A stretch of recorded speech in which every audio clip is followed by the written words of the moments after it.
Hi, welcome to my presentation today on social media for automotive businesses. I'm Lysa Dugandzic, Marketing and Communications Manager for MTA Queensland. In 2018, a digital report was commissioned across the globe, and not surprisingly, Australians do love the internet. With a population of 25 million, we represent only 0.3% of the total world population. But of that, almost 90% are online. Strongly represented in this group are the social media users, amounting to almost 70%. Almost everyone has a mobile phone, and with almost 80% of our population owning one, we are in the highest group of users globally. Not surprisingly, the fastest digital growth area is the use of social media being accessed on a mobile phone, growing at 7% each year and no doubt will climb. The takeaway for automotive businesses is that Australia is well and truly digitally connected, and if your business is not, you are not playing in the same space as your customers. So we know we are heavy internet and social media users, mostly on mobile devices, but how much time are we actually spending on there?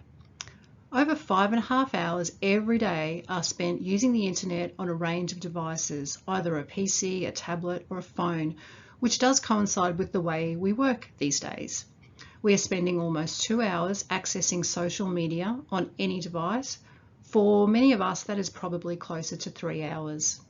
TV viewing is still quite a solid amount of time due to streaming at around 3 hours a day. The report also looks at Australia's purchasing behaviour on the web.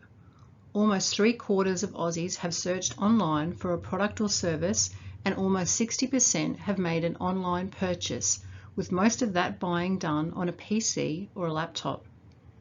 The average spend is just over $800 across the world, and Australia is just above that amount. We can see some of the powerhouses of online buying are the UK, the USA, and Sweden. For automotive businesses, this means that Aussies are getting more and more used to buying online. So we know Australians do like their social media platforms, but which are the ones that are performing the best? Facebook is still king. At 70%, there are plenty of users using Facebook, and it's still growing. It's up 6% on last year. YouTube also very popular with 68% as a video platform. Instagram is also steadily climbing. What is interesting in this table is that Facebook Messenger, WhatsApp, Snapchat, and Skype are all messaging apps. This is signaling that there is something going on in relation to messaging. It's a chat trend, and it does signal us to think about having a chat strategy for business. People are talking to other people on these social media platforms, and their uptake is getting stronger and stronger. So we've just had a look at some of the most popular social media platforms, but now let's drill down and have a look at what's happening in relation to the apps that people are using on their phones and downloading.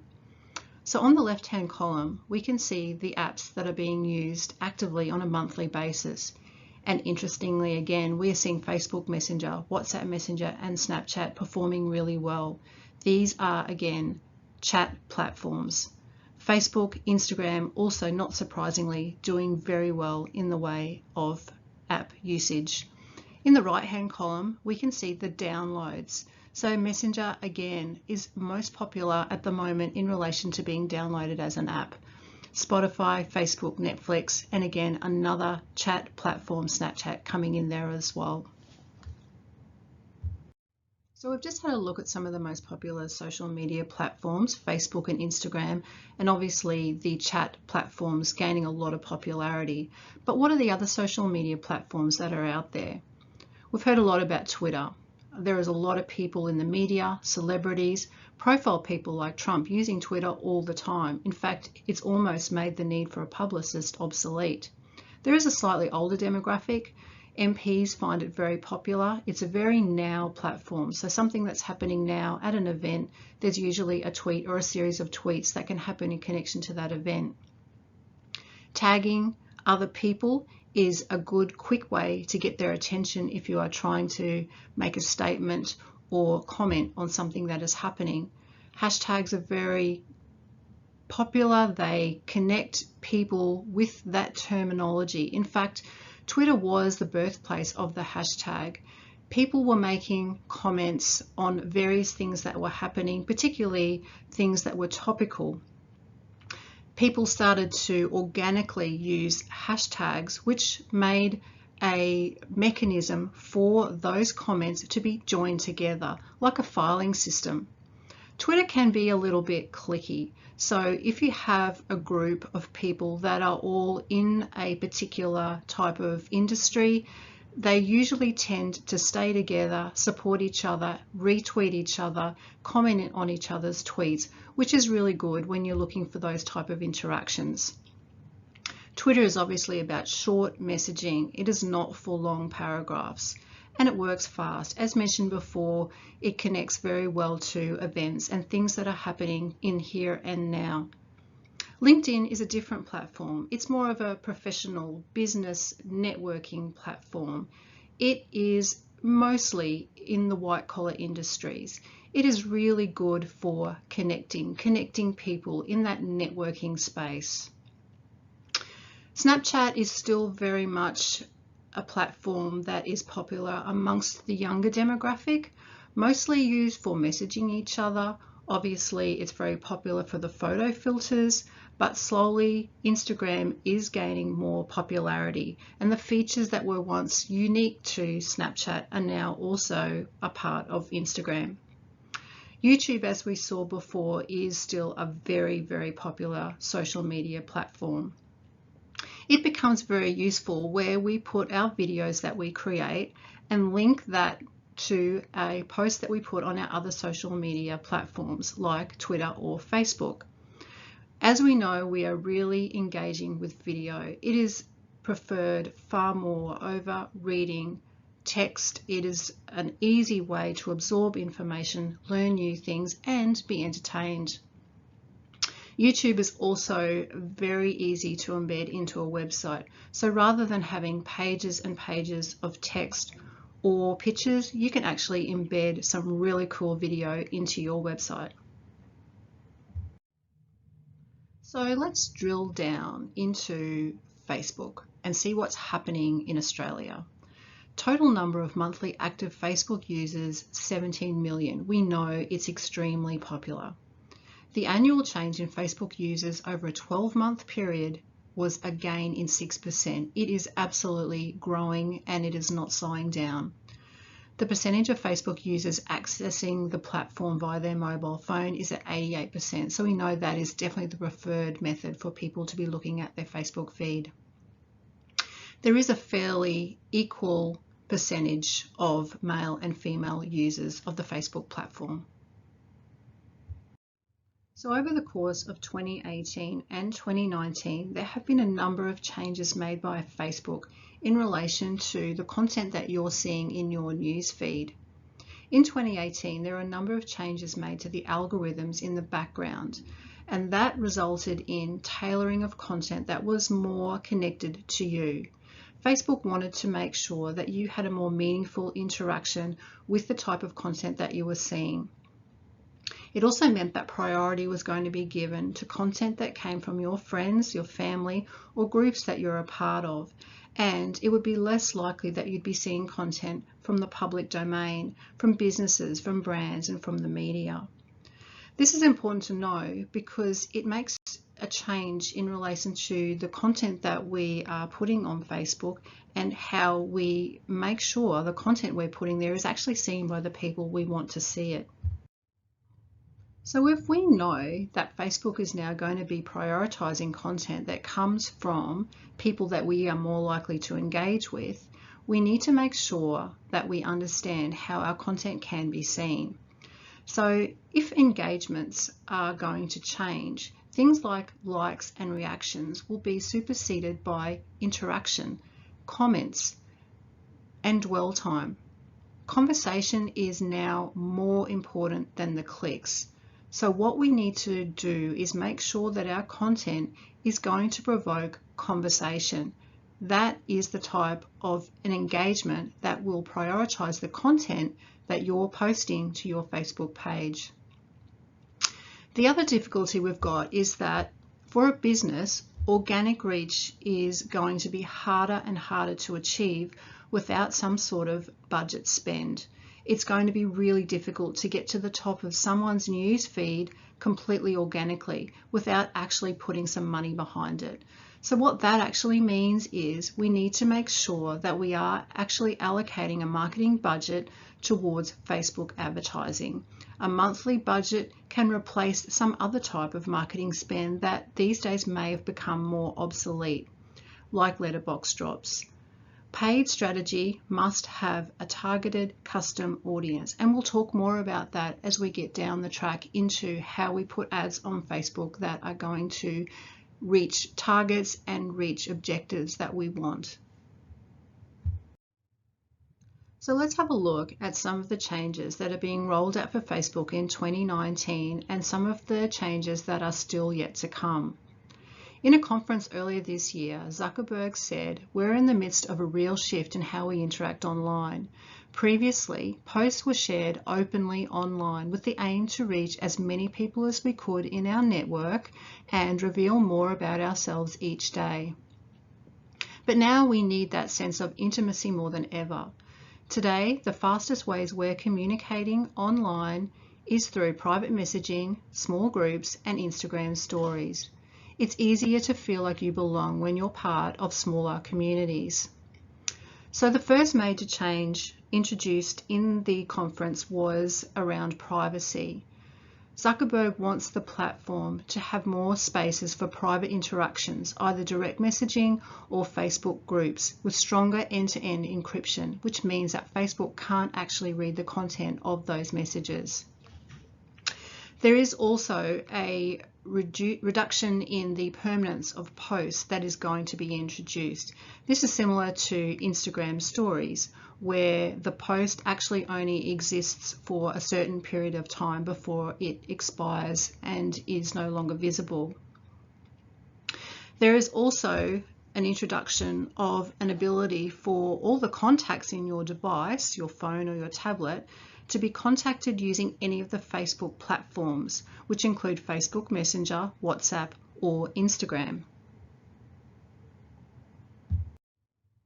The second major change at the conference was that they announced there would be a new logo and a complete redesign of the way that content would appear on your Facebook page. So communities and group pages are now going to be more prominent, making it easier to post and engage with others in your network.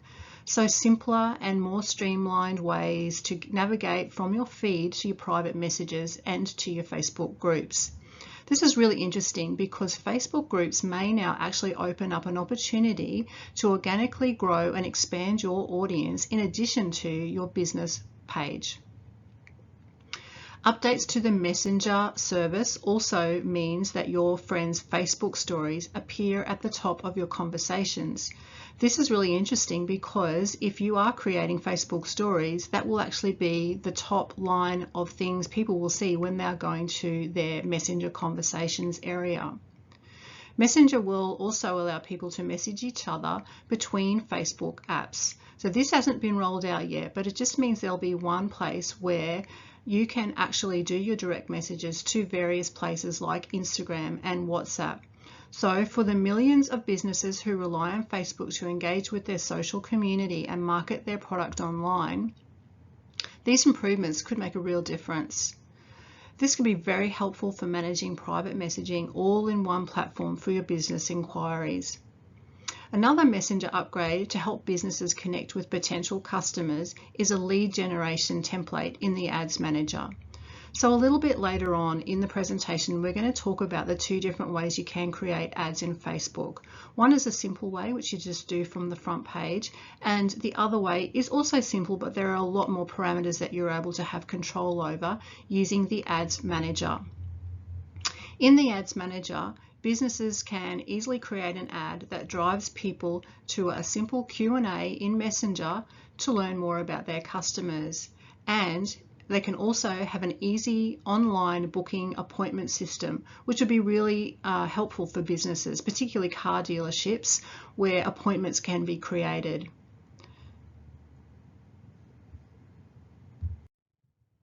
The third major change announced at the 2019 conference was in relation to community groups. This presents a really exciting opportunity for automotive businesses to get involved in establishing, creating, or joining community groups. So it means that users are turning to these Facebook groups and closed communities to post and share details of their life to an audience that they know will be engaged and interested on the topic just as much as they are. The topics on which groups are formed are endless and offer a real online community space for businesses in a semi-private space, as some groups usually require an admin invite and acceptance. There will also be a separation of group posts from your personal news feed, and that means that they are both easier to find in a very streamlined way. So for businesses, the changes offer a huge opportunity to organically grow your audience with these groups and build a community of engaged followers online. So how do we do this? Let's get creative. You can join a group, or you can create your own group, or join multiple groups. An example would be most places now have a local community neighbourhood group.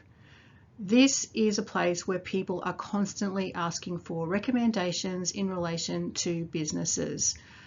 This is a place where you can go to promote your business and also suggest recommendations in relation to other people who you network with to support each other. So this is really creating a community for businesses to actually support each other and support local operators.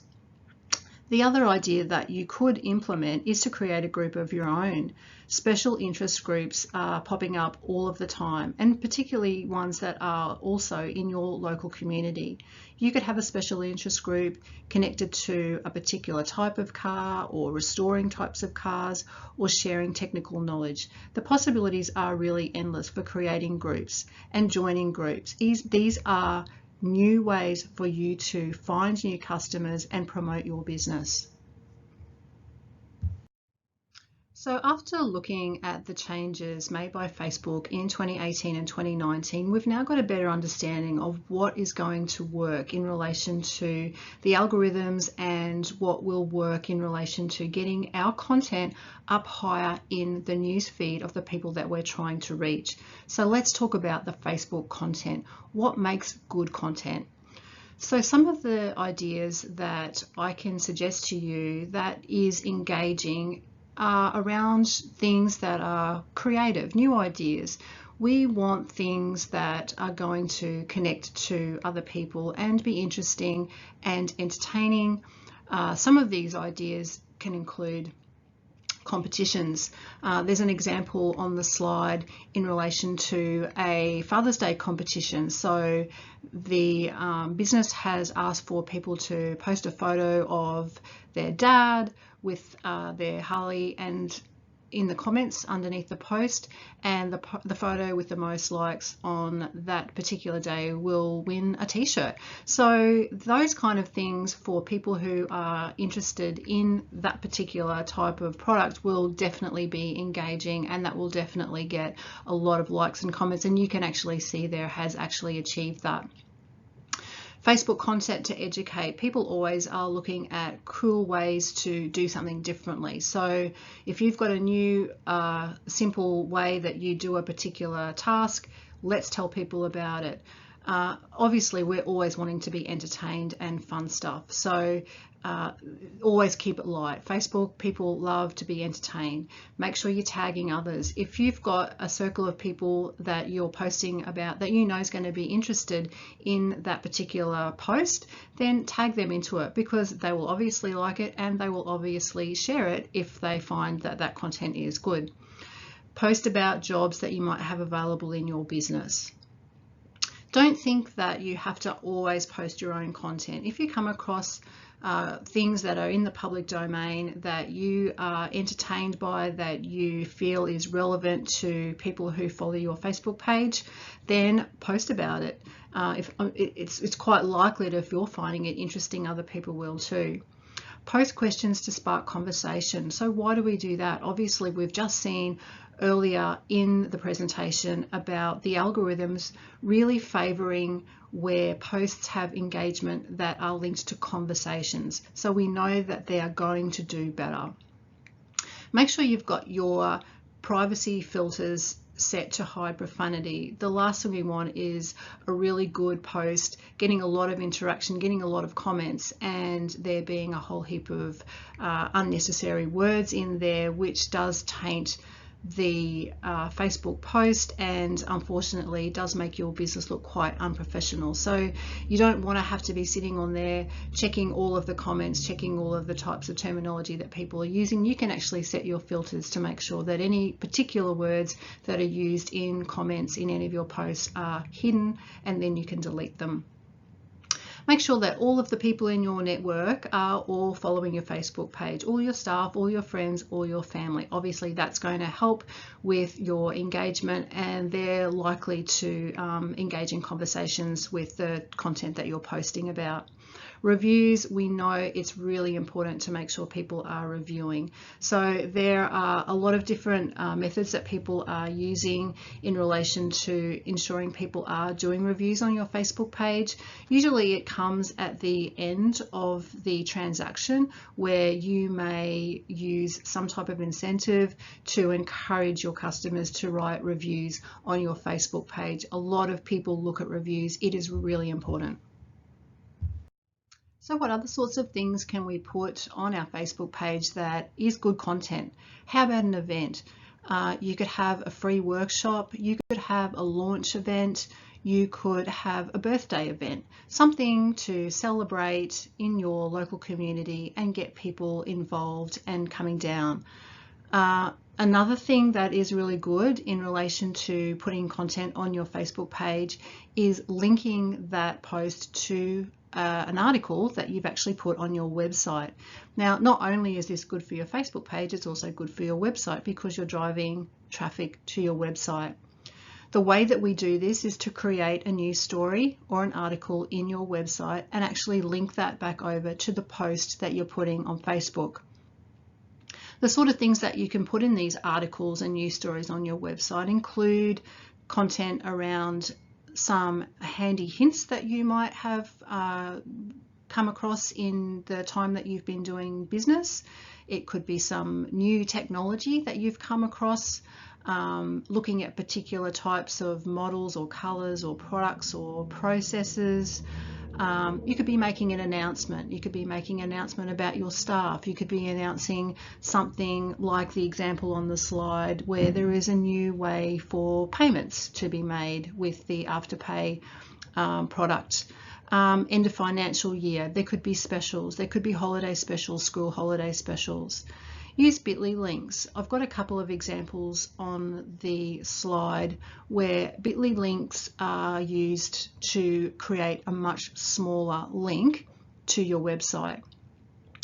The post up at the very top, you can see that at the end of the content, the words, there's a very big long link there. If you look down at the example for the ADA, there is at the end of their content a bit.ly link, which you can see is quite a shorter link. That link is created in a website called bit.ly. So basically it's free. You grab your big long link that was your Facebook page URL and it will just basically convert that into a smaller link, which looks a lot tidier on your Facebook post.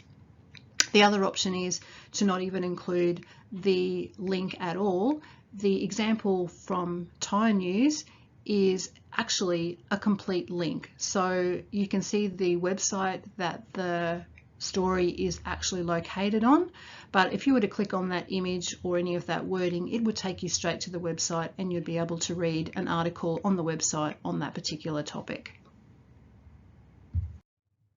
So what's some examples of more content that is good for Facebook? We know humans do like to have a build in momentum, and we do like those teaser type ads. The example there is for the Bathurst 1000. You can do posts that are a successive string of posts that are leading and building to a crescendo. Tap into trending topics to drive conversation. So we know that topics that are current and things that are people that are talking about are going to drive more conversation and drive more comments, and we know that Facebook likes it when there are lots of comments and engagement happening in relation to that post, and it will push it up the news feed even higher. Be selective with sharing, save stuff instead. This is more to do with a personal Facebook page. Down on the bottom right of the slide, you can see that you actually do have an option on the three little dots to save the video. This is where you want to keep stuff for yourself saved. You don't need to be sharing things so that you can see it at a later date. You can manage your business Facebook page using the Facebook page app on your phone. So you will need to go into the App Store, and then you can see there's a little picture on the bottom left hand side of the slide that says Facebook Pages Manager. So that will allow you to manage your Facebook page for your business, as well as being able to have your personal Facebook page in a separate place. So these are just a few examples of some Facebook posts that I think are good. You can see on the far left up the top, there's a Fun Friday post.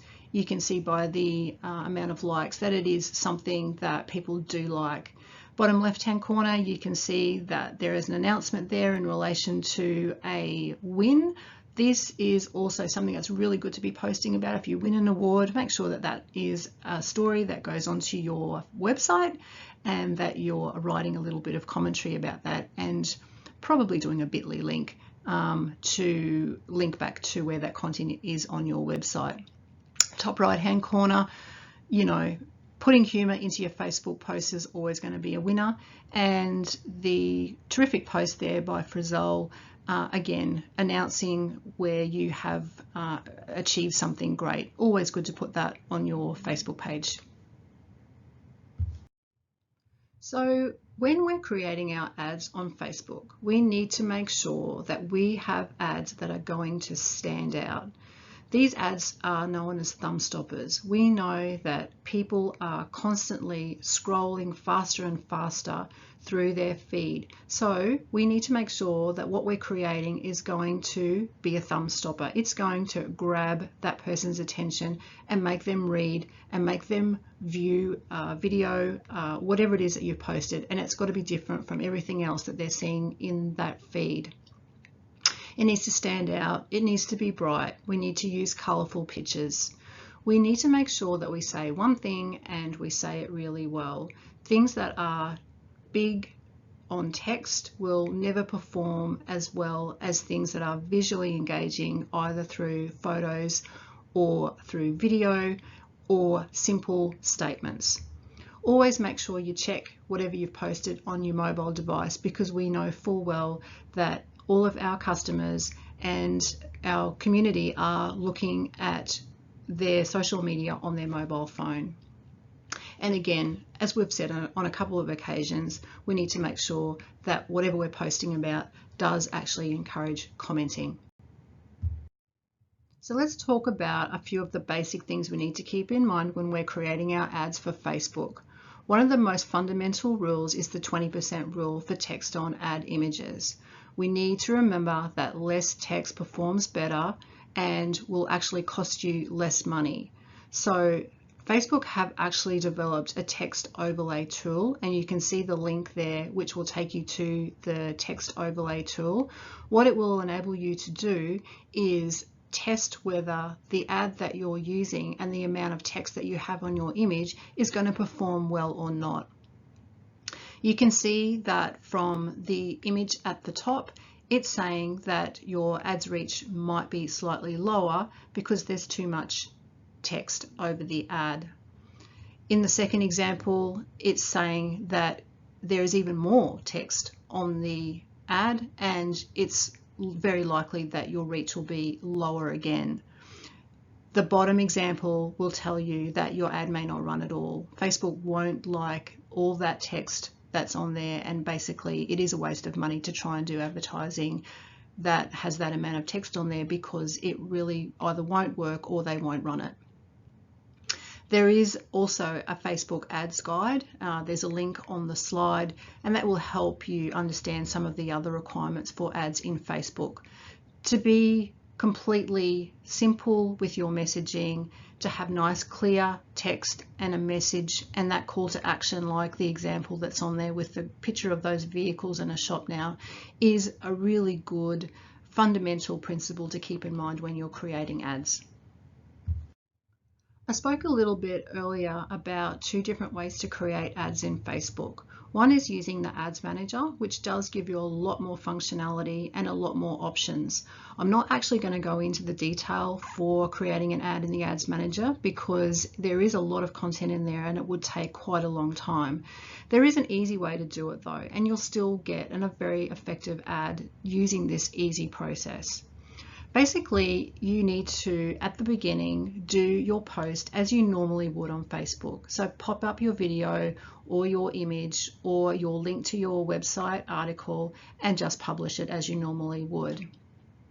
Once that post is live, you'll get a little option to do a boost post. So you click on that. It'll come up with some other options about what kind of goal you want with that particular post. So obviously you might look at pushing traffic over towards your website, or you might be looking to get more engagement, which means you would be adding a call to action type button, or your goal might be to get some messages, get some conversations going more in a private domain. So most of the time you probably would be looking to push traffic over to your website to encourage people to go there or to buy. By choosing that second option, you'll have that option to, like I mentioned before, add a button to your post. So there will be a call to action. The options for those buttons do vary from shop now, book now, learn more. So all of those buttons are encouraging the person to take some sort of action. And as mentioned, the third option is to start those conversations, getting people to inquire about quotes or asking more questions. So the next part of our ad is looking at the audience that we want to target our ad towards. So we can actually create an audience. So this would be an audience that could either be specific for this particular campaign, or it could be an audience that we could keep as a custom audience that we could use for our future campaigns.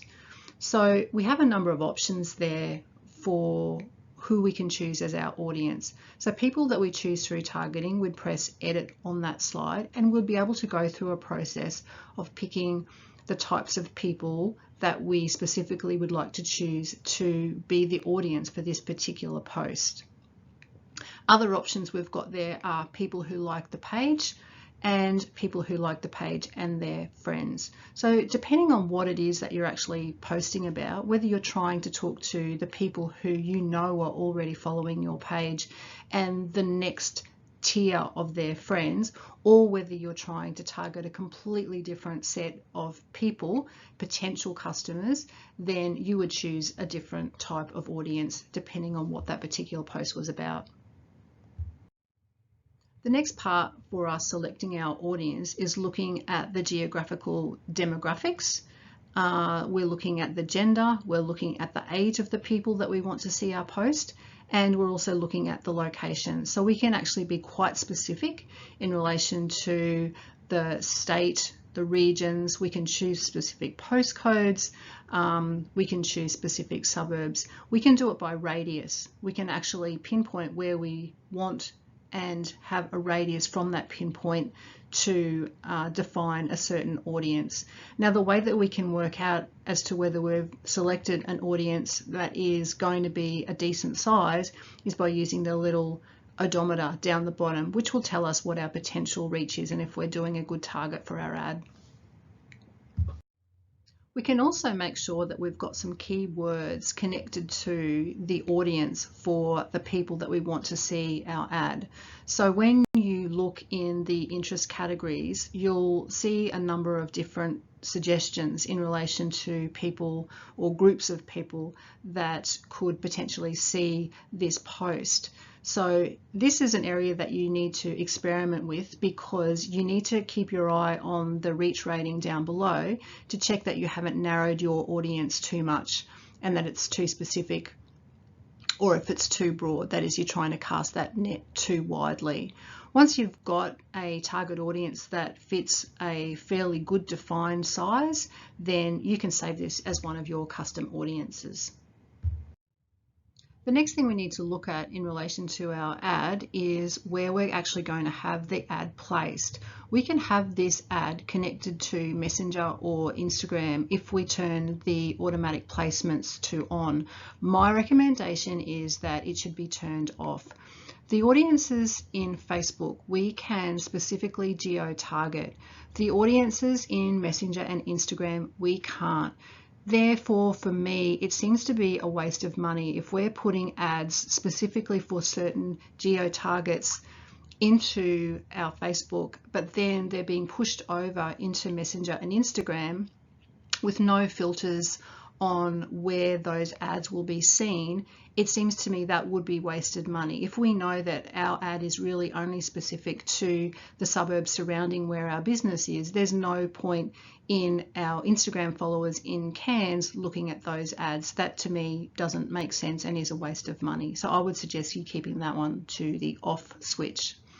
The budget and duration is something that I think is important to have factored into your marketing strategic plan for what you plan on spending in relation to ads and Facebook advertising. So as long as you have budgeted each year for a specific amount to be dedicated towards these advertisements, then you can keep control over how much money you're pushing towards your Facebook ads. But here is obviously where you choose how much money you want to spend and how long you want that ad to be boosted for. My suggestion would be to not go for longer than a week to 2 weeks. What can tend to happen is if you leave your ads running too long, is that the people who are your followers, each time they're opening up their news feed, they're actually seeing again and again and again your ad appearing up the top or somewhere near the top of their news feed, and that can actually become quite annoying, and the last thing we want to do is annoy the people who follow our Facebook page. Also, the payment's important. You can assign a credit card to take care of the payment for your ads. Facebook do have a number of free e-learning resources available for you to look at what are the good things that you can put on your Facebook page, how you can get really good at storytelling, how you can get really good at connecting and engaging with your audience. So those free e-learning resources are quite useful when you're looking to create really cool ads. We know that video is really popular on Facebook. So what we want to do is make sure that we are regularly including video segments on our posts. 15 seconds or less is the most effective. We also have the option to create videos in YouTube and link them to a Facebook post. The other option, of course, is that we upload the video straight into Facebook. There is an example on the lower part of the slide where you can see the video has actually been created and embedded into YouTube, and it's been attached as a bit.ly link. There is also an option in Facebook to have a cover video instead of a photo. This is quite cool where people are going to your page maybe to see and follow you for the first time. If you've got a video there that does, a quick walk around of your business or a quick grab of a number of vehicles that you've worked on that look particularly good, show really good example of the type of work that you do, then that can be much more engaging than just a photo. Video effects are also pretty cool. If you're going to take a video, we know that we've got through Instagram and Snapchat ways to add really cool effects, whether they're, you know, black and white, or whether they're sort of more historical, olden day type video effects that we can add just to add a little bit more interest to that video.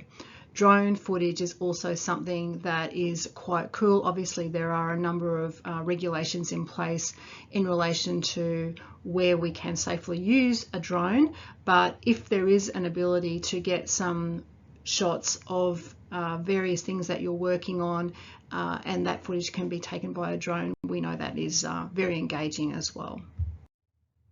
Not surprisingly, most videos watched on Facebook are watched silently. So therefore, it needs to be created so that when you're looking at the video, you are still able to understand what the video is about.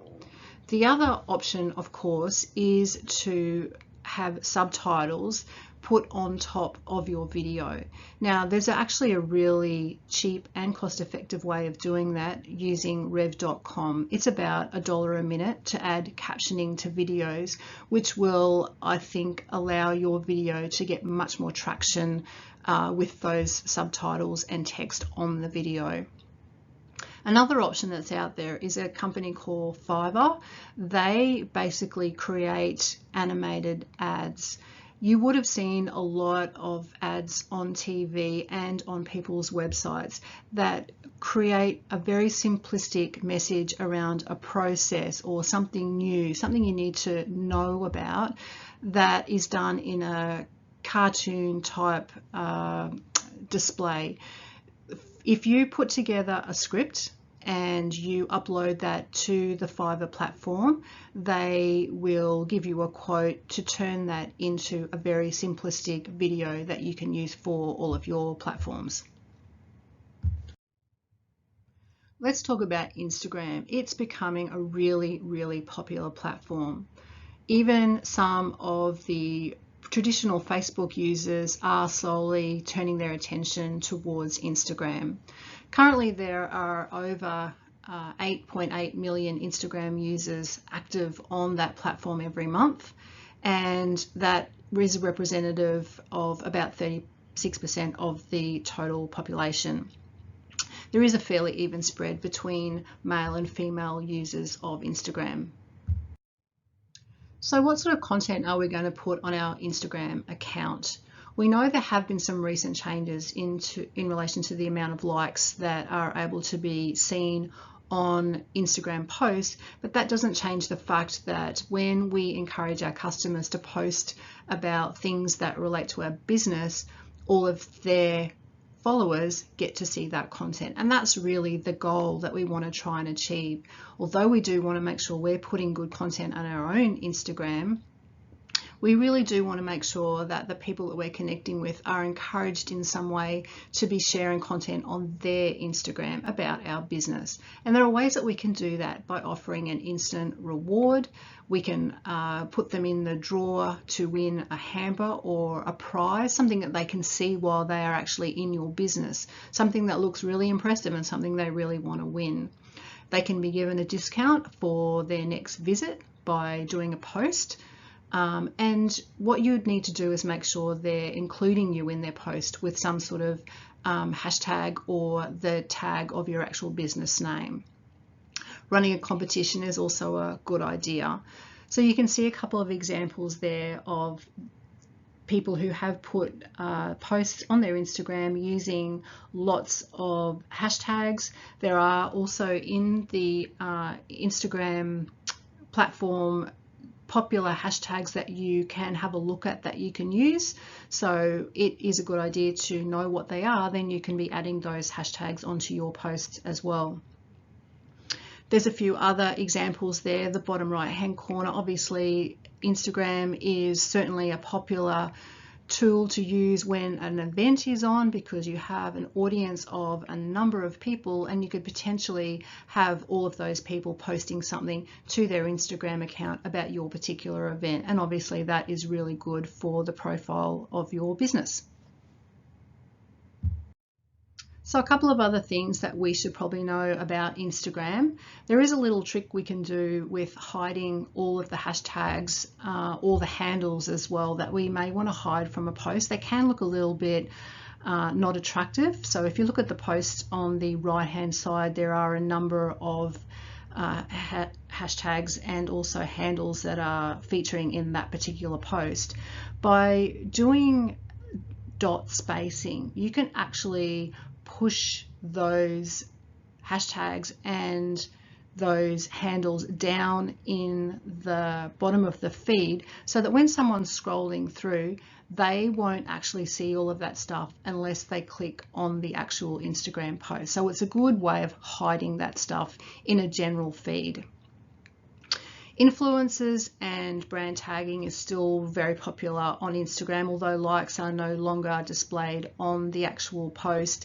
There are still some very, very big players in the way of influencers who are able to really support and encourage people to behave and act and shop in a certain way. And certainly by tagging brands in posts is not a silly idea either. So if you're using a particular type of product or a particular type of brand, when you do that post, tagging that brand or that product in shows the company that you are supportive of their brand, and that is a really good thing if you're starting to get engagement from the big brands. Another thing to remember is that Instagram posts don't have links. So although you can put a comment in your wording around adding a link in your bio, it's not something I would really encourage you to do. If you really want to have a link attached where you're driving traffic over to a website, then I would suggest your Facebook page is a better place to be doing that. Instagram is really just more about making comments in relation to whatever it is that you're posting, rather than having a link to somewhere else. Let's have a bit of a talk about websites. So where are people coming from to access your website? So laptops and desktops, 49% of the population are using their laptop or their desktop to access your website. Interestingly, 40% of people are using their mobile phone to access your website. The thing that is interesting about that is that it is up 11% on the previous year. So we can see a trend happening here where people are using their mobile phones more and more on a day-to-day basis to access your website and other social media platforms as well. So laptops, desktops, tablets, those type of devices being used to access websites, you can see there's definitely a trend and a shift away from that, and that website traffic is more and more coming as a result of a mobile phone. That also means that your website is really, really important to be looking good on a mobile phone. As that statistic rises, we will see more and more people not only looking but using websites to make bookings and to make inquiries and to purchase. So you need to make sure that your website is 100% mobile friendly. So what sort of things are we going to be putting on our website? What makes a good website? Something that Google really likes is news sections on websites. It's really good for SEO. They know that what you're putting on your website is current and has news attached to it, and that really does do quite well for Google Analytics. Make sure you've got your trading hours on your website. People need to know when you're open. That's also important for Facebook. Put changes on your website, announce your new staff, write a story about some specials that you might be offering for the school holiday periods. Make sure you've got any new products or things that you're actually selling on your website as well. You can link these over to posts that you're putting on your Facebook page. Have a look at what the competitors do. Most of the time there are no new ideas, and they are just re-engineered ideas that other people are doing. Make it easy for people to buy online. Set up a Facebook shop. It's really easy to do, to put products into a Facebook shop and have them available on another platform for people to buy. Use digital tools to keep the conversation going after a successful sale. So if you have the ability in your website to have an automation process where a conversation is continued, and that you're looking for a review, or you're looking to get a survey to see how your customer satisfaction rate is going, this is where those digital tools are really, really useful. As mentioned previously, it's imperative that your website displays well on a mobile phone, and you can actually use the link on the slide to check for your mobile friendliness for your website. Associating money with your advertising is really important to plan. So I spoke earlier about the importance of having marketing budget set aside for doing advertising. So when we look at this table, we can see the channel that first introduced internet users to a product or service that they subsequently purchased. Not surprising, television has come in at #1 on that list, but we also know that television is incredibly expensive for advertising. So coming in at #2 is online advertising. We know that it's very cheap in comparison to advertising in other ways to do our advertising online. So by making sure that you do have some budget allocated towards doing those posts on Facebook to engage with your customers that you already have, your current followers, or to new customers, is really important, and it's a very cost-effective way of doing it. I'd like to share with you a few of my suggestions around things that I think are not the best practice. The first thing is in relation to posting content that really is within the general knowledge of people. For instance, public holidays, and that you might be closed on that particular public holiday. That sort of information really is in the public domain. If it is Australia Day, most people do know that it's Australia Day and probably will assume that you will be closed, and that information is normally on websites as well. It seems to be something that because other businesses do it, businesses feel like they need to follow suit. So my recommendation is don't feel like you have to be posting about those sorts of things. The other area, which seems pretty obvious, is being really careful about posting content that can have a political connection or a religious connection.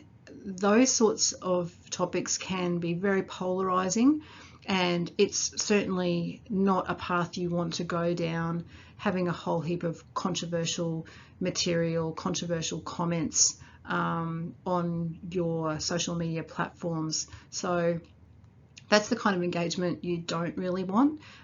So being quite savvy in relation to what sorts of things you post, even if it's something that's quite popular in the mainstream media, it's really still my advice to stay away from those sort of topics. Be really careful with Facebook Live. It does have an excellent ability to create FOMO, which is the fear of missing out. Normally when a Facebook Live video starts, notifications will be sent to people who follow your Facebook page that you've actually started that live video, and that will create perhaps a little bit of urgency around people pressing on that video to watch what it is that you're doing live. The danger in that, of course, is that if people do tune in and what is being posted is really quite boring or not engaging, then that you're not sending the best message to the people who follow your Facebook page. So my advice is that if you're going to be doing Facebook Live, there is a huge part of that content that is rehearsed, so that it looks sharp and it looks like it is spontaneous, but it's not. that really is the best way to do your Facebook Live videos, to get those people looking at what you're doing right here, right now. But when they do go and see it, they're entertained or they're educated, and it's really good content. The other suggestion I have is not to be overly repetitive with the content that you're putting on your social media platforms. There's nothing really more disengaging than every day seeing the same type of post. It actually causes people to unfollow you. For the same reason, I would say don't connect your Facebook posts to your Instagram posts. If you are posting something to Facebook and then later in the day someone goes and has a look at their feed and they see exactly the same content posted to the Instagram platform for your business, it's really going to make that person think twice about following you on both platforms, and it is highly likely, and I know I've definitely done it, I will unfollow in one of the platforms so I don't see that content twice. I really hope you've enjoyed my presentation today on social media for automotive businesses, and I hope that you've learnt a few things along the way. We have looked at the 2018 digital report, and we've had a look at some of the trends that have been shown for Australia. That has led to us having a good understanding of some of the most effective social media platforms. So obviously Facebook, Instagram, and the messenger platforms are all really, really important. We've had a look at some of the changes made to Facebook and the algorithms, particularly in relation to the 2019 changes where community and groups have a big focus. We've also looked at ways that we can use strategies to get content higher in the news feed. We've looked at different types of examples for content for Facebook. We've looked at different examples for Instagram, and we've looked at ways we can put good content on our website. We've looked at a simple way to create a Facebook ad, and we've also talked about the importance of creating video because it's highly engaging. We've also touched on allocating marketing budget to online advertising for things like Google AdWords or Facebook Boost posts. We've also touched on some of the tips of things that I would suggest you should avoid when posting content to your social media channels. I hope you have enjoyed the session today. I certainly have, and if you do have any further questions you would like to ask me, please send me an email to digital@mtaq.com.au. Thank you.